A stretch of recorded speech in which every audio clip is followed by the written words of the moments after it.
Marami.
Kaya kuman mo balas-bas.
Sinabi natin, ba't mo tinulak?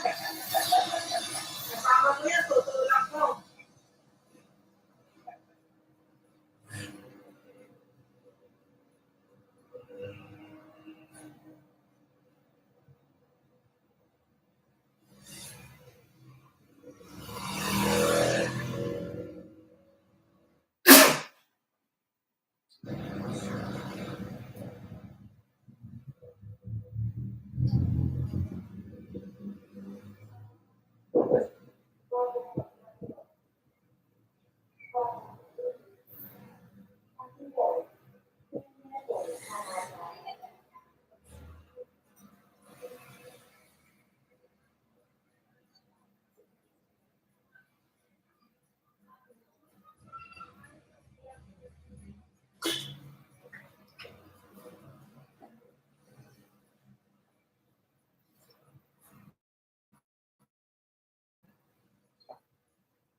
Ako pagpunta na sa isang lugar.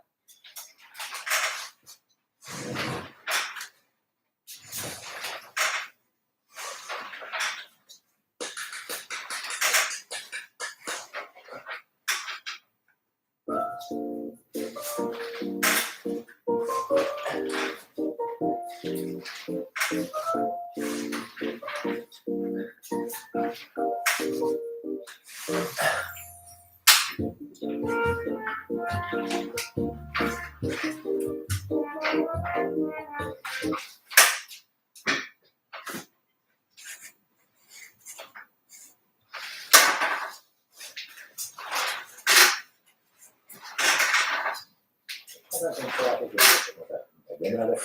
日はですね、またデベロッパーの、ね、紹介をですね、していきたいと思います。今日はね、ダブルドラゴンデベロッパー、こちらの方を紹介していきたいと思います。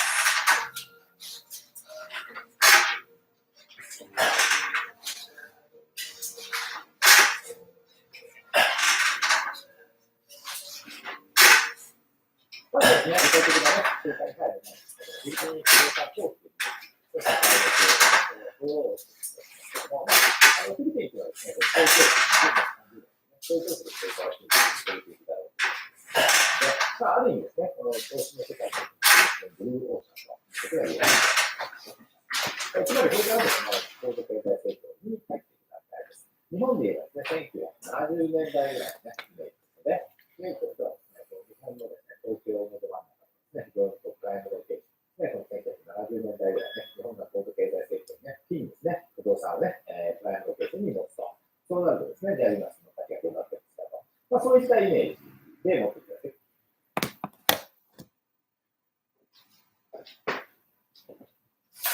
お、だいぶ最近。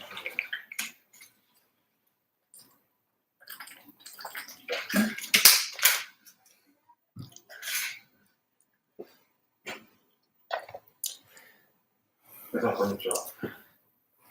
ライブを始めたいと思います。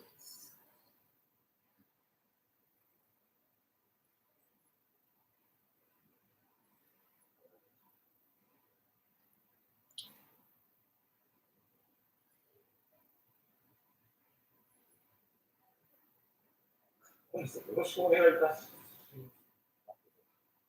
本当に出る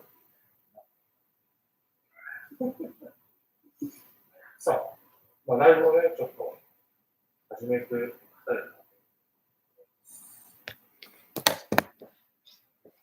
たい2022年4月12日火曜日、速報でお伝えしてまいります。政府によると持続化給付金の統計等の位置づけである事業復活支援金、こちらなんですけれども、経済産業省から新たな発表がですね、今日ありました。給付実績としまして、4月11日時点で102万件の申請があり、79万件に対して給付をしたということで、総額はですね、2826億円となっております。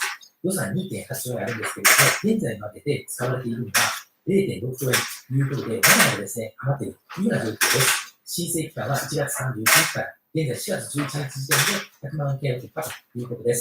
しかし、現在のペースではですね、予算は約1兆円以上余る見込みとなっております。申請期間は5月31日まで、残り1ヶ月半ほどとなっております。いよいよ予算余りが確定している事業復活支援金、1兆円以上の余り財源をもとに、2回の再給付、もしくは対象期間の延長、または新たな給付金、支援金制度がですね、作られる可能性があります。ということで本日の内容です。1番速報です。4月12日火曜日、経済産業省公表、事業復活支援金の最新給付状況について、2、軽く1兆円以上大きく余る予算。3、差額給付は実施確定、再給付は6月以降か。4、経営業務速度、検討すること。ということで、今日はですね、速報でお伝えしてまいります。中小企業診断士の牧南先生。中小企業診断 YouTuber の牧南です。この YouTube チャンネルでは、給付金や預金等の情報を日々配信しています。個人的な経験会も含みますので、正式正確な情報は、担当省庁ホームページからご確認ください。では、本日公表された経済産業省の情報についてということで、事業復活支援金、改めて申請期限は5月31日までとなっております。コロナの影響で利益を減少している企業が限定ということになります。年商1億円から100万円、個人事業主であれば50万円ということになっております。寄付実績ということで、今日4月12日、新たな情報が出てきております。4月11日時点で約102万件の申請をいただき、約79万件の中小企業、個人事業者の皆さんに約5826億円をお届けしています。ということです。これはですね、今日時点の最新情報ということになります。この情報をですね、ちょっとまとめてみますと、1月31日から申請が開始されまして、経済産業省から初めて公表されたのは2月21日でした。それ以降、毎週ですね、公表されているというような状況です。そして現在、申請が102万件ということなんですけれども、給付件数が79万件ということになっておりまして、総額の5826億円から79万円割りますと、1件あたりがですね、73万7468円ということで、約74万円ということに落ち着いてきています。そして、経産省発表のですね、情報がですね、1週間ごとの申請件数を割り出してみますと、このような形になります。初めに3週間で31万件、1週あたり10万件ほど、そして翌週が6万件、11万件、8万件、9万件、10万件、13万件、14万件ということで、4月5日から4月11日までは、今までで一番多い14万件という申請になっているんですが、これはですね、3月31日までの売上減少が対象ということで、すべてのですね、対象期間を見終わった方がですね、いよいよ申請に動き出したというところで申請件数が増えているかと思われます。しかしですね、4月以降、最終的に5月末締め切り段階になってくると、申請件数は尻すになってくるというふうに思われます。制度変更ということで、要件の緩和であるとか、延長であるとか、追加であるとか、そういったことがない限りですね、確実に予算が余るというふうに思われます。要件緩和というのはですね、企業で30%未満減少でも大丈夫ですね。あとは延長追加ということで言いますと、対象期間を伸ばしたりとか、金額を2倍に動かしたりとか、そういうことがやはり予算が余ると思われます。まとめてみますと、一件平均、今現在74万円となっておりますので、今100万件ほどの申請ですけれども、最終100万件の申請だと1.1兆円の消化、残り1兆7000億円ほど余るという計算になります。そして180万件申請された場合に1.3兆円の消化、余りはですね、1.5兆円。200万件申請と大幅にですね、申請が伸びたとしても1.5兆円ということで、余りはですね、1.3兆円ということになりそうです。軽く1兆円以上余る予算ということなんですが、申請期限5月31日までです。この時をもってですね、申請件数の最大件数が決まるということで、予算のですね、最大金額が大まか確定するかと思います。一般的にですね、余った予算、同様の制度にですね、繰り返されるということが一般的です。今回に関してはですね、同じく給付金や支援金に使われるということになるかと思われます。差額給付は実施確定、再給付は6月以降かということで、想定されることとして、6月以降に差額給付の募集がある。これはですね、公式の経済産業省の資料にですね、以前から載っています。時期は未定だが、実施はほぼ確定というからですね、情報が出ておりました。これ以外に想定されることとしましては、5月31日までの締め切りを延長する可能性、例えば6月末、7月末、8月末まで延長しますという可能性があるかと思います。これはですね、かなり角度が高いんじゃないかなというふうに思います。しかしですね、一度塾を受けている方に関しては特に関係ないというところになります。それ以外に想定されることとしましては、6月以降に事業復活支援金の減収の対象期間を延長して、今現在3月末までですけれども、4月以降に退職することでですね、追加とか2回の再寄付相当の募集、これも考えられるかと思います。これ以外に考えられることとしましては、減収要件を 30% 未満も対象にする。またはですね、金額を2倍にするとか、可能性としてはあるのかなというところで、他に想定されることとしましては、事業復活支援金とは異なる新たな給付金制度を新設して、これまでとは別にですね、募集を行う。こういったこともですね、持続化給付金、家賃支援給付金、一時支援金、別時支援金、そして事業復活支援金とですね、比較的には随時ですね、行われてきた制度としてはですね、今後もある可能性がございます。いずれにしましても、7月にですね、参議院選挙があります。参議院選挙の前に、いろいろな PR を活用していくかと思います。その中でですね、余った情報を伝えていくかと思います。一つ不確定ルートとしましては、6月以降開始見込みの世額給付、こちらがですね、予算がいくらぐらい使われるかということなんですけれども、2.8年の予算全体から見ればですね、それほど多くない見込みということで、このあたりはですね、それほど影響ないんじゃないかなというふうに思われます。新たな情報が出てくれば、随時ですね、この YouTube チャンネルの方でご紹介していきます。いわゆる経営表の人を準備すること、準備イコール覚悟があれば、絶対に心はぶれない。覚悟をしてしまう。何か問題が起きたり、どういうのがあるのかは、事前に覚悟はありません。最悪の状況を準備をして、そして覚悟を決めていくこと。どうしようもない状況に陥ったら、どうするのか、何ができるのか、それを考えることが大切なこと。準備イコール覚悟があれば、絶対に心はぶれない。元プロ野球選手、彼の3本からご紹介しました。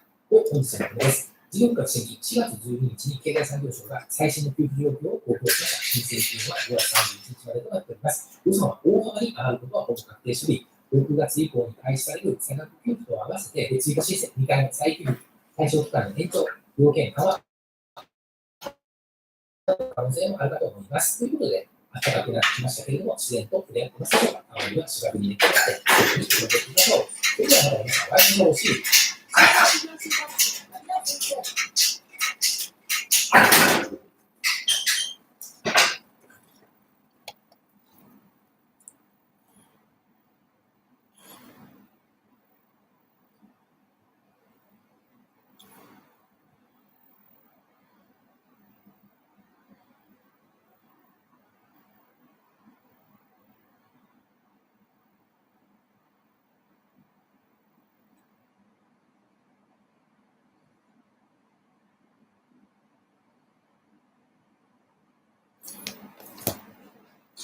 are reacting to a video that we probably should have watched before coming to the Philippines for the very first time. We had to learn a lot of things when we came to the Philippines.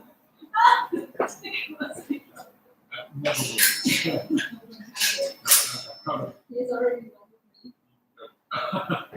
What's up, Philippines? Welcome to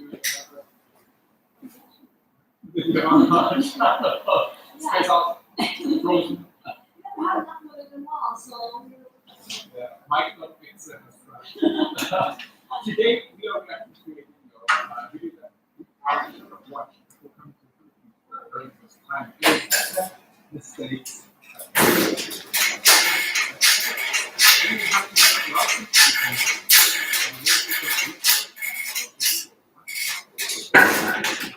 so we're gonna watch this video. Let's roll with the punches. So let's see what suggestions that we might start listening to. Then maybe we can add some of our own to it. Is that right? Before we do that, hit that subscribe button. Turn on the notifications if you enjoy the reaction videos this week. Also, if you enjoyed to see us and our testimony that book of the channel, check out our main channel, Nick Happy Vlog, and we have a very special surprise as well for you guys. We have a music channel. You can listen to some show vibes, fun upbeat music with beautiful B-roll shots of this amazing country, of the Philippines, while watching this to enjoy. So, What's up, everyone? Today, here on part 1, we're tackling 10 mistakes accidentally in moving to the Philippines. By knowing these 10 mistakes, you'll save yourself a lot of pain, trouble, heartache, headaches, and time that many expats your time less than. So at mistake number 1 that expats make when moving to the Philippines, that is running away from them. Whether it be financial struggles, legal problems, or broken relationships, it seems to say that many expats move to the Philippines today.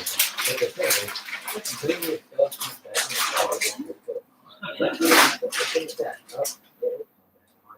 Now, it's one thing to move abroad because you're trying to come back away and think it's going to solve all your problems. That is why I say, if you're not happier in your own country, don't expect to be any happier in the Philippines. That is, unless you're working at a dead end. You're tired of the very least. You genuinely hate life. And that is, come over to the Philippines. But even despite that, happiness comes from within, and all the things you hear. So I keep saying, let me work with the Philippines as if you're trying to escape your problems. Yes, that may seem like an instant solution, but running away from that is all of it. It may sound like losing a certain job, not having control, and ending broken relationships for time with.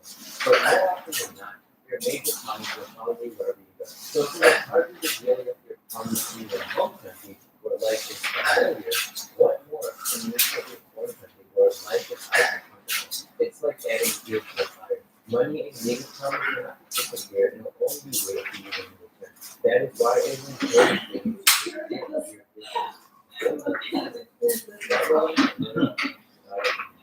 Now, for this second mistake that make you move to the Philippines, that is they don't keep their boots on the ground. If you know my boy Calvin from Sunshine Shoulders, then you know that this is a big fun message that is good for us. This basically means that despite the adjustments and the trials you may face in first moving to the Philippines, because I don't know, you may not be perfect. You may be uncomfortable with all the way money. And the slow pace of life may be too quick. You will get annoyed and the rain. And overall, you can get the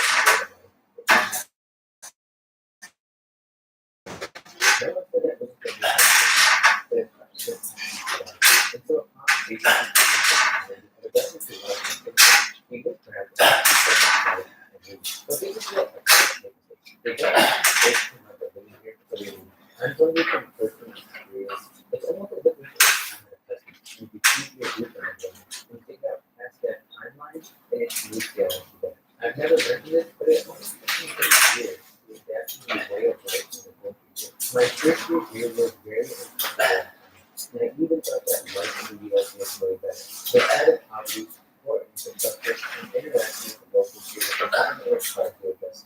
But because we already made the move, we kept our roots in the ground.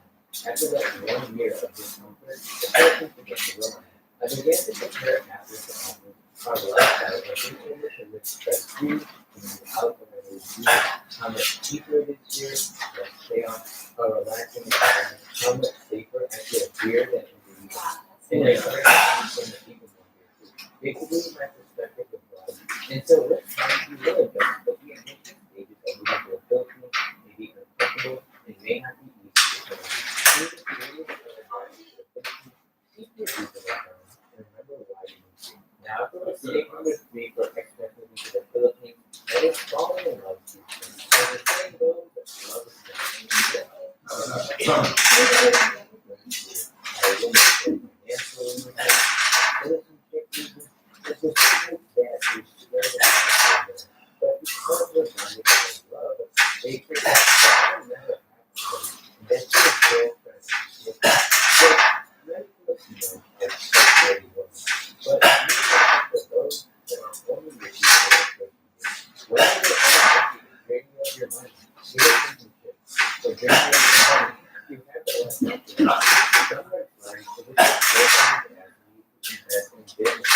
Not only do but you already know that people everybody don't know that money is or if it's something happens with money because their dad is sick and the mom fell down a flight of stairs and that's the rest.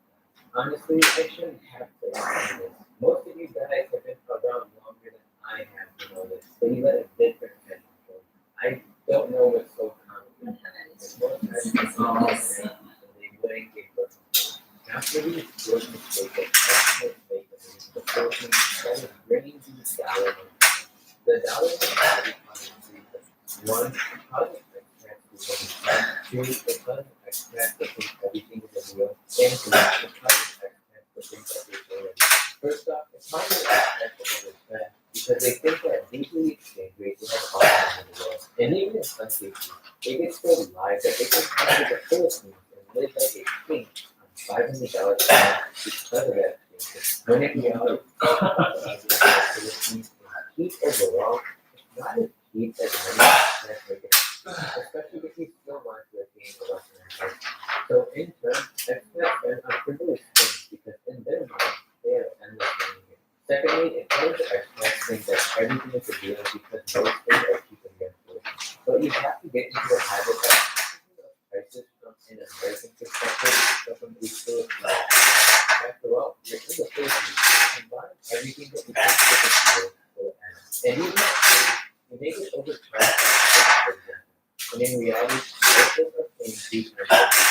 So thinking in terms of pesos instead of dollars will not only save you a lot, but it will also familiarize you with the cost of living.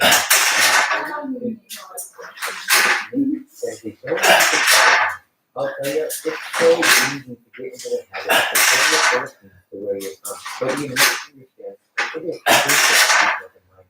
You may not like talking to a random.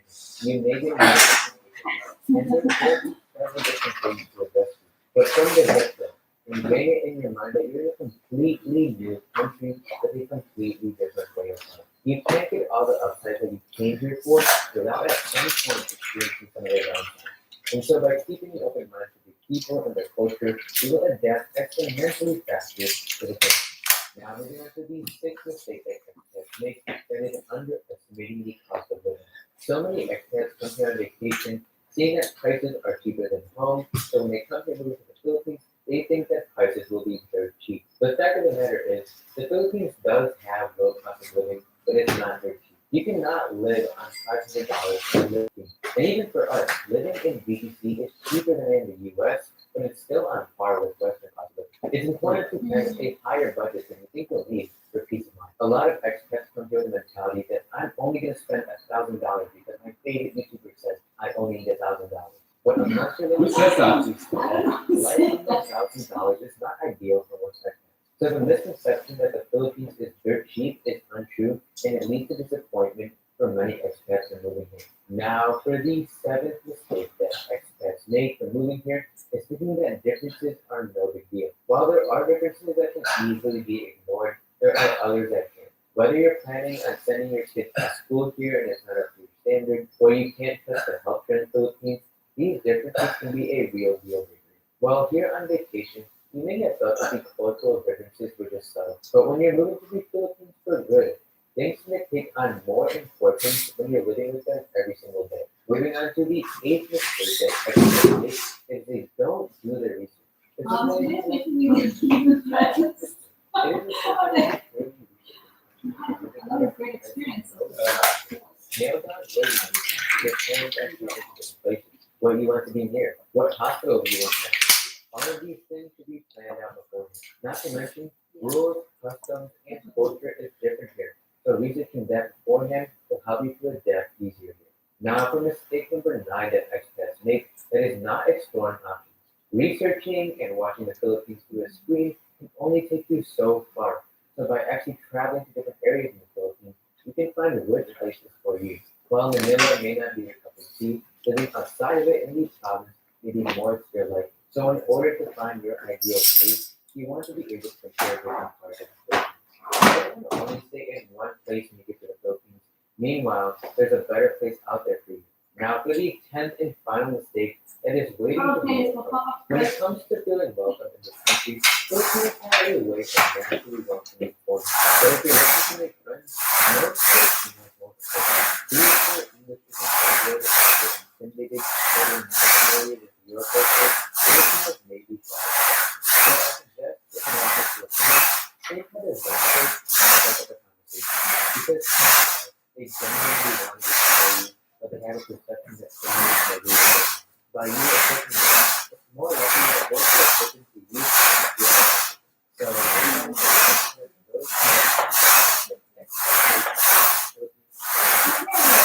So yeah, I mean, it's just to get to this level of relaxation. So I think this he's talking on the experience of crypto one. I we all had a little bit of more of a positive journey. We came to the Philippines and that was really cool. I was trying to just seeing it on the screen, coming here. I definitely would recommend come here. Come around for 2 or 3 months, find out if you like the guy, beach guy, or if you're the city cat. And then you can sit on one point that really was missing here is health insurance. Very important, not just in the Philippines, anywhere you travel. You really have to know your health insurance. Because if you get sick, and eventually at some point you will, everybody does, it's a natural normal thing. And I was hospitalized in the Philippines, surgery, I had a hernia,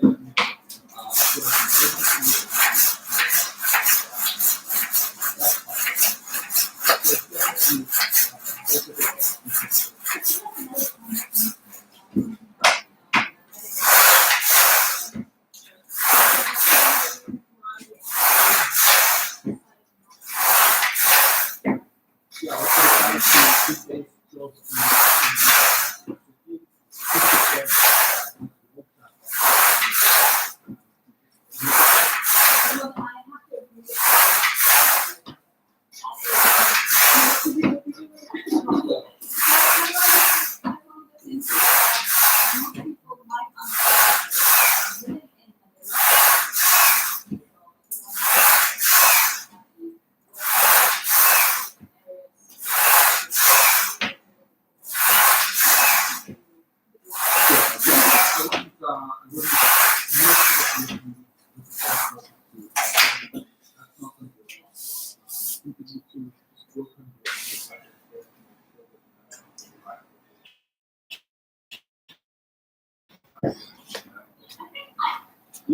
I'm leaving this back to work.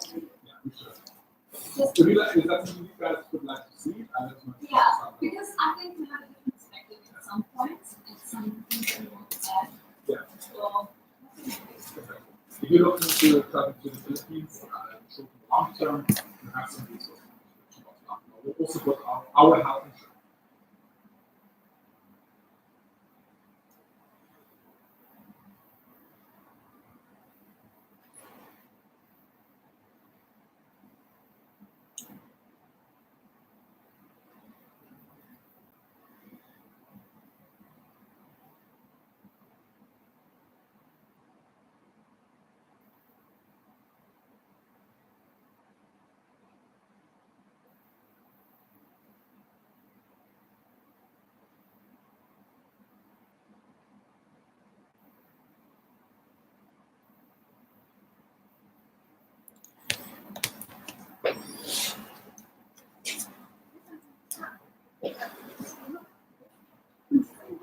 きましてありがとうございます。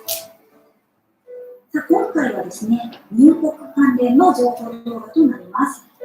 今回はフィリピン・マニラ空港に国際線で到着した後の手続きの流れ、フィリピンから日本の成田空港に到着した時の手続きの流れ、こちらの2つをお伝えしていこうと思っています。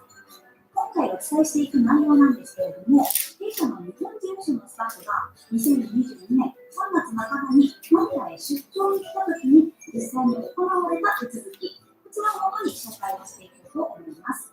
この動画では手続きや流れの部分にフォーカスしてお伝えしてまいりますので、入国条件であったりとか、あとは質問になってくる書類の詳細に関しましては、以前別で動画を出しておりますので、すべてはそちらからご覧いただければと思います。それでは早速見ていきましょう。まず現在のフィリピンの入国についてですが、新型コロナウイルスワクチンの接種が完了していれば、ビザの有無に関係なく、パンデミック前のように観光目的でフィリピンに入国ができるという状況まで緩和されています。また、ワクチン接種が完了しているフィリピン入国時に提示する必要書類に問題がなければ、確認は必要はありませんので、空港を出た後は自由に動くことができ、フィリピンに到着したその日から旅行を楽しむことができます。そして流れをお伝えしていく前に、フィリピンへ入国する際に提示が必要になる書類から紹介していきます。1つ目、パスポート。2つ目、ワクチン接種証明書。3つ目、陰性証明書。この陰性証明書に関しては、最近変更になった部分があるので追加補足していきます。現在、フィリピン入国の際に有効と認められる陰性証明書は2種類あります。1つ目は、以前から有効とされていた日本出発前48時間以内に受けた RT-PCR 検査の陰性証明書。そして2つ目が、最近有効と追加で認められた日本出発前24時間以内に受けた抗原検査の陰性証明書。この2種類のうちどちらかを準備していただければ問題ありません。4つ目、ワンヘルスパスの登録完了後に発行される QR コード。ワンヘルスパスとは以前からあまり詳しく触れてきてはいないのですが、フィリピン入国の際のオンライン事前登録システムのことを指しています。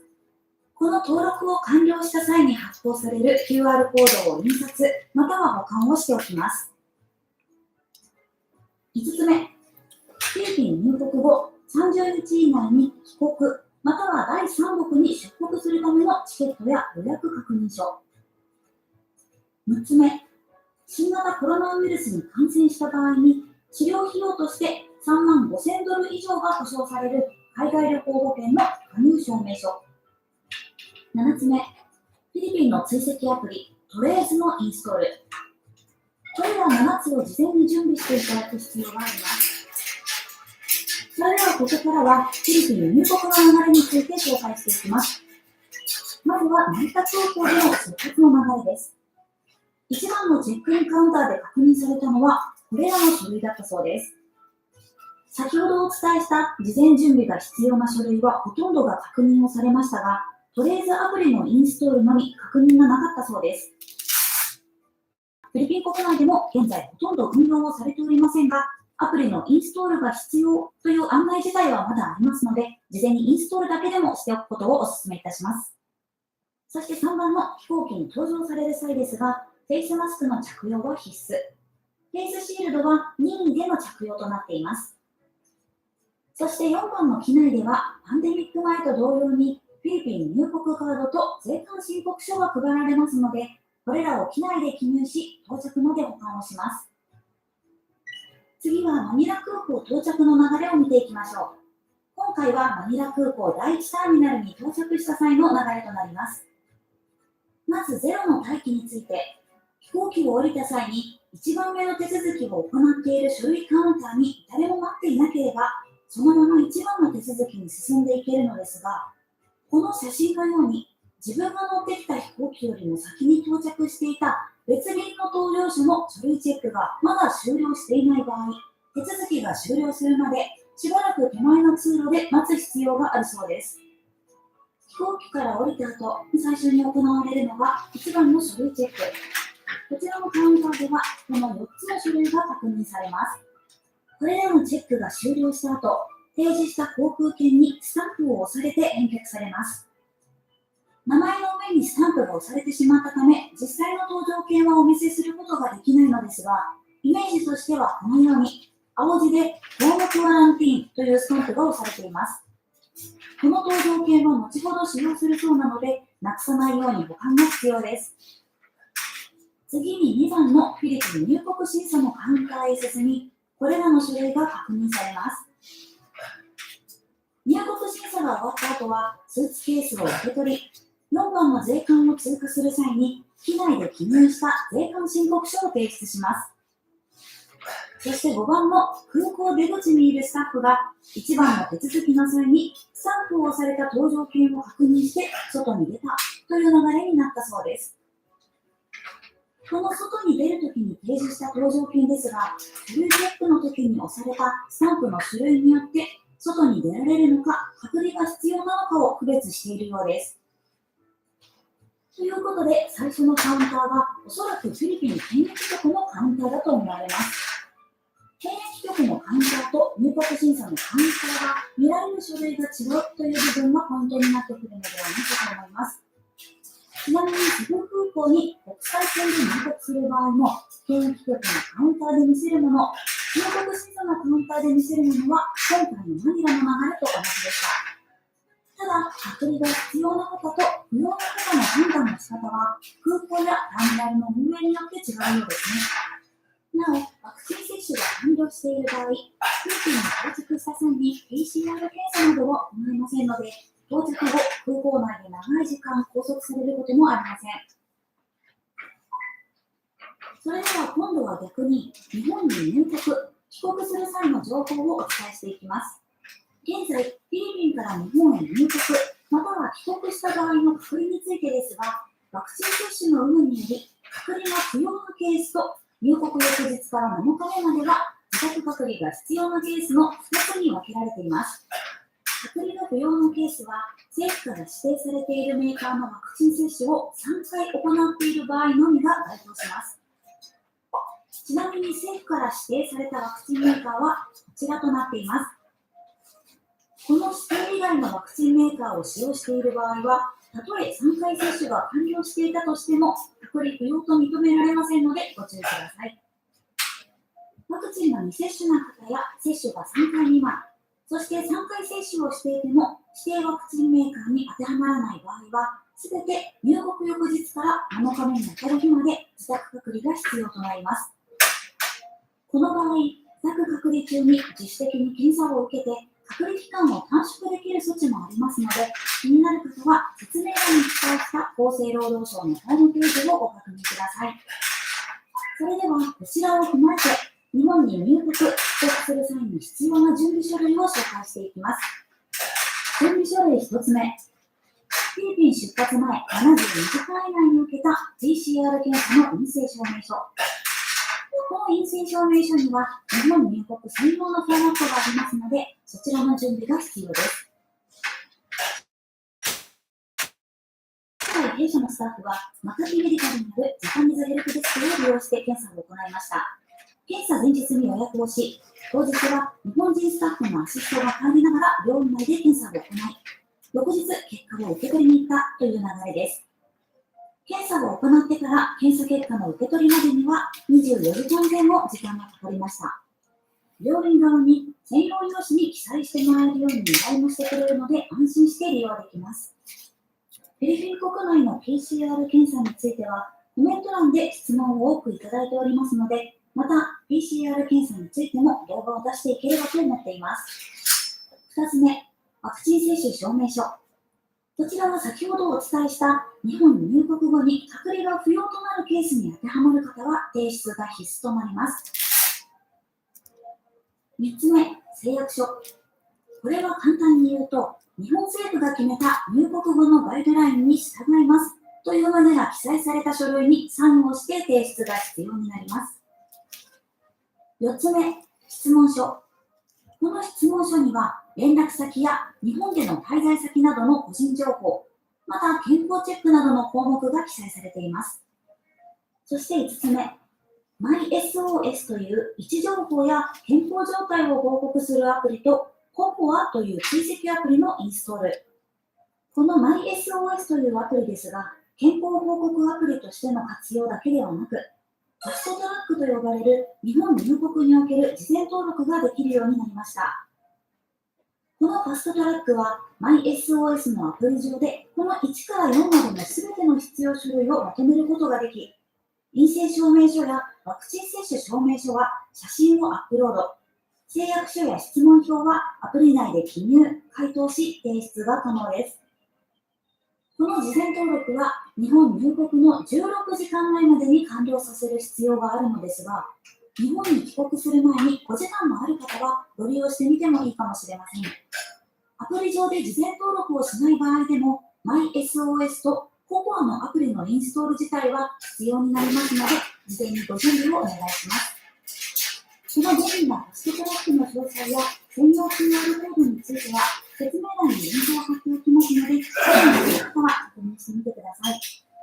そして6番目、パスポート。これらの必要書類の準備について時系列にまとめるとこのようになります。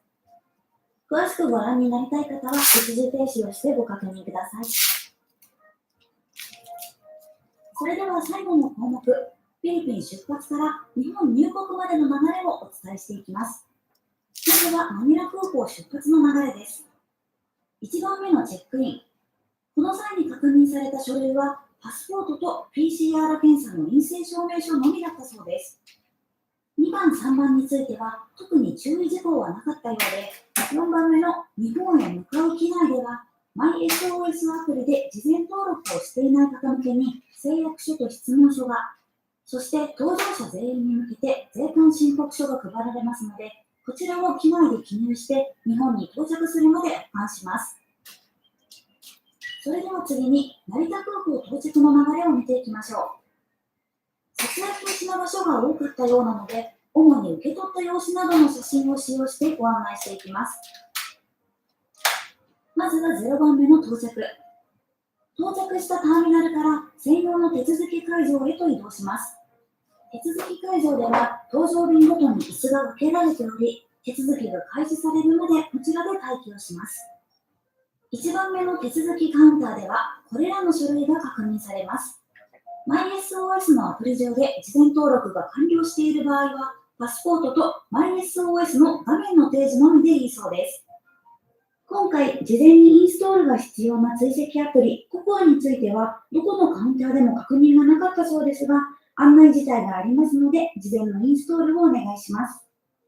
こちらのカウンターでチェックが終了すると、健康カードというものを受け取ります。健康カードはこの先の唾液検査で提出が必要になるそうですが、それをチェックをした時点でも自分の確認が必要なのかどうかの判断が期待され、合わせてそれについての案内書も受け取るそうです。2番目の唾液検査。こちらで1番で受け取った健康カードとパスポートの提示が必要となります。本日検体を提出すると、パスポートに数字とバーコードが記載されたシールが必ず返却されるのですが、このシールに記載された番号が、後ほど検査結果が発表される際に使用されるそうです。そしてその後、3番の書類チェックカウンターで、アプリに登録していない方は、契約書や質問書を細かく確認されます。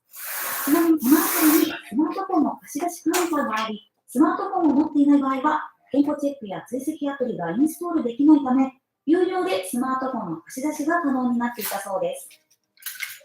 次は4番のヒアリングカウンター。こちらでは日本滞在中の電話番号やこの後どのように自宅まで帰宅するのかなどの質問があったそうです。その後5番の指定された場所で先ほど行われた唾液検査の検査結果が出るのを待ちます。検査の後にパスポートに貼られたシールの番号がそのまま検査結果の発表番号になるので、その番号が呼ばれたらカウンターへ行き、陰性のスタンプが押された用紙を受け取り、ようやく6番の入国審査へと進んでいきます。入国審査で陰性のスタンプが押された用紙を提出し、入国手続きを進めていきます。その後、7番の荷物を受け取り、税関で飛行機内で配られた税関申告書を提出。出口へと進み、空港の外へ出ていくという流れになります。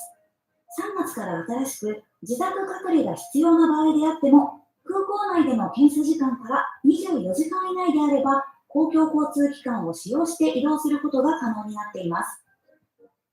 日本に到着してからここまでの流れに関しては、だいたい4時間ほどかかったそうです。ファストトラックという事前登録をしても、結局検査の結果が出るまでに時間がかかってしまうようですが、提出する書類、新しく受け取った書類がたくさんあって、手元がごちゃごちゃしてしまって面倒になったり、配られたその場でたくさんの書類をボールペンで記載しないといけないという手間が省けるので、ご利用されてもいいかもしれません。ご覧いただいたように、日本の入国の際の手続きはまだ複雑になっていますが、実際に到着をすれば、いろいろなところに案内があったり、スタッフさんが配置されており、都度確認が可能になっておりますので、ご安心いただければと思います。はい、それでは皆さんいかがだったでしょうか。今回の情報が皆さんのお役に少しでも立っていれば幸いです。また追加で新しい入国情報などが入ってまいりましたら、引き続き SNS や YouTube などで発信していきますので、ぜひご覧いただければと思います。最後までご視聴いただき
皆さん、こんにちは。ワールドカジュアルへようこそ。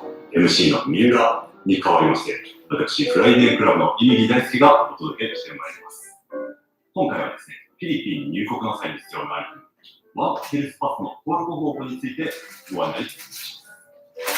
数ある書類の中でですね、こちらのワンヘルスパス、登録方法が非常にややこしくてわからないよという方いただいておりますので、今回は一緒に登録していきましょう。ワンヘルスパスの登録ページは概要欄にリンクを貼っておりますので、そちらからお願いいたします。パソコン、スマートフォン両方から登録ができますが、今回はスマートフォンのページを皆様に共有しながら登録していきたいと思っております。では参ります。はい、まず冒頭のページですね。こちらは下の OK を押してください。はい、続きまして、こちらはワンヘルスパスの登録は初めてですかという内容になります。こちらは下の No を押してください。はい、続きましてこちらも下の OK を押してください。下の Close、緑だと押してください。続きましてこちらの項目ですね。フィリピンへの到着日。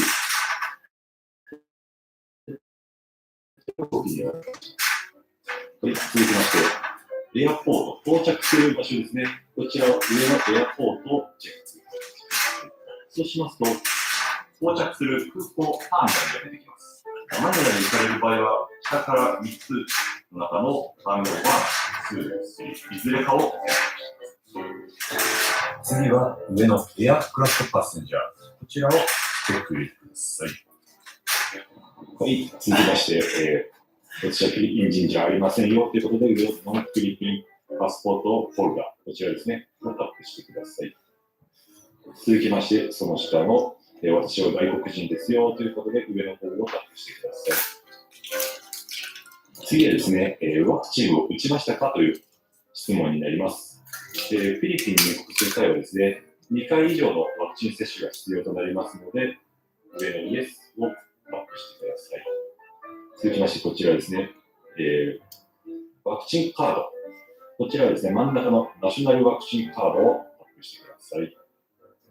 こちらをタップしましたら、どこの国のワクチンカードかとなりますので、おそらく皆様、日本のワクチンカードを使うかと思いますので、ジャパンを受信をすると思います。はい、そうしましたら、下のネクストをタップしていただいて、こちら、パーソナルプロフィールになります。個人情報ですね。ラストネーム、ファーストネームを記入していただいた後、下のミドルネーム、サフィックス、こちらは2記入で大丈夫です。この内容を記入していただいた後、下の誕生日、成人がしたら記入をお願いします。続きまして、こちらは性別になります。性別を記入してください。その後ですね、今度はステータス。こちらは婚姻状況の記入になります。独身であればシングル。非婚者の場合は、毎日をタップしてください。続きまして、国籍の記入になります。こちらも日本国籍をお持ちの方は、自信を持ってジャパニーズをタップしてください。次はパスポートナンバーになります。こちらパスポート番号を記入していただき、その下は滞在先の連絡先になります。こちらは滞在されるホテルの連絡先で大丈夫です。その下はメールアドレスですね。今回、ワンヘルスパスの登録が終わりましたら、こちらに記入していただきましたメールアドレス宛てに QR コードが届きますので、スマートフォンで受け止めるメールアドレスの記入をお願いします。はい、その下は、職業欄になります。例えば、会社員の方はオフィスワーカーなどと記入してください。はい、その次は滞在先になります。こちらは、2番目のホテル、リゾートなど、こちらですね、にチェックをお願いします。そうしましたら、その次、ホテル名ですね、滞在先のホテル名をご記入お願いします。例えば、岡田マニラに宿泊される場合は、岡田マニラと記入してください。その次は滞在先の地域になります。こちら、プロビンス、こちら、滞在先の州になりますね。次、岡田マニラですね。今回、岡田マニラに宿泊される場合は、NCR、下から2番目の NCR、フォースディストクリコ、こちらをタップしてください。その次の、シティですね。こちらはパラナケ。こちらをタップしてください。下から4番目、シティオブパラナケ。こちらのタップをお願いします。その次は出国する国になります。こちらも日本から出国する場合は、ジャパンをタップしてください。続きまして、利用される航空会社です。今回は、フィリピン例としまして、フィリピンエアを挙げさせていただきますが、皆様が利用されるエアラインズを選択してください。登場される、フライト便名ですね。こちらの方の選択をお願いします。出発日です。出発日の、選択をしていただいた後、到着日、こちら先ほど、入れていただきましたので、そのまま反映される形となります。下のシートナンバーですね。こちらは未記入で大丈夫です。はい、続きまして、渡航種別になります。こちらは、ホリデーと入れていただければ大丈夫です。下から3番目ですね。こちらホリデーを選択してください。はい、続きまして、こちら旅行目的になります。こちらも同様にホリデーと記入をしてください。その下がですね、アドレスになります。こちらは日本の住所になります。こちら英語での記入をお願いします。はい、その次が、ワクチンを接種したかの、確認項目になります。上のイエスをタップしていただき、1回目を接種した日付を記入してください。その次に、接種したワクチンの、名前を記入してください。一般的には、モデルナかファイザーになるかと思いますので、いずれかの選択をお願いします。2回目も同様に、接種した日付と、ワクチンの種類を記入してください。こちら3回目以降で記入はございませんので、2回目までの記入で大丈夫です。その下ですね、接種証明書データの画像をアップする必要がございますので、事前にスマートフォンまたはパソコンの中に、接種した証明書のデータを画像ですね、入れておいてください。こちらからアップロードしていただきます。続きまして、こちらはですね、日本を出国する48時間前以内の RT-PCR 検査の陰性証明があるか、またはですね、24時間以内のアンチゲンテスト、抗原検査ですね、いずれかの陰性証明があるかという項目になります。で、こちらですね、イエスを入れていただいて、陰性証明の画像をこちらにもアップロードしていただきます。そしてその下ですね、検査をされた日の日付を記入してください。はい。そしてその下ですね、こちらは、マニラを出国する際の、検査期間ですね。こちらを選んでいただく形になるんですけれども、こちらは下から3つ目のフィリピンエアポートと書いてますけれども、ここの期間をタップしておいていただければ大丈夫です。はい、続きまして、過去30日間に訪れた国ですね。30日間に訪れた国がある場合は、そちらの方の記入をお願いします。もしない場合はですね、一番上の1番のところに、ジャパンと選択していただければ大丈夫です。ここからは問診になります。14日以内に新型コロナウイルスに感染、または濃厚接触の可能性はないかという質問になります。こちらで大丈夫な場合は、ノーを選択してください。続きまして、過去30日以内に何かしらの病気にかかっていれば、大丈夫な場合は、ノー。もし、何かしらの病気にかかっていた場合は、イエスを押していただいて、下の項目からチェックをお願いします。さあ、残りわずかです。ここからですね、プライバシー、ポリシーに関する注意事項になります。入力した情報に虚偽がないですよとか、もし虚偽がある場合は、刑事事件に問われますよなどという注意書きが書かれております。その下に従っていただいて、チェック項目にチェックを入れていただき、アルファベットを記入後、下のサブミットを押していただければ、登録が完了となります。先ほどですね、登録していただきました E メールアドレス、こちらに QR コードの方が、送られてきております。そちらがはっきりと見えるようにスクリーンショットをしてご覧ください。こちらワンスパスは日本を出国する際とフィリピンに入国する際に必要となりますので、お忘れなく。